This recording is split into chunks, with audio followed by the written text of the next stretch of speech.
Ինչ էր կենթանիների որսանում, գլուխները այսպես ասած կտրում եւ առաստաղներին կպցնում։ Նախ եկեք սկսենք այդ տարածված հաղորդագրության բովանդակությունից եւ ձևակերպումներից, հա,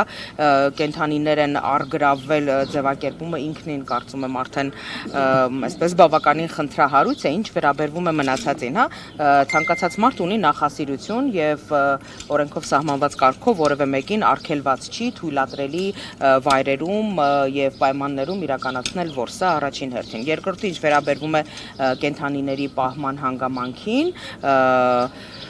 երևի առիթ ունեցել եք Հայաստանում լավագույն թերևս պայմաններն են ապահովված եղել այն կենթանիների համար, որոնք այդ վայրում պահվել են եւ կադրերում երևում են, ունենալով բոլոր թույլտվությունները, բոլոր տեսակի մասնագետների այսպես արկայությունը,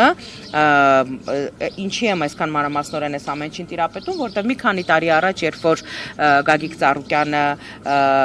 փոքրիկ առյուծի նվիրատվություն էր կատարում Երևանի կենթանաբանական այգում, բավականին երկարատև թղթաբանական գործընթաց էր այդ ամեն ինչ այդ նվիրատվության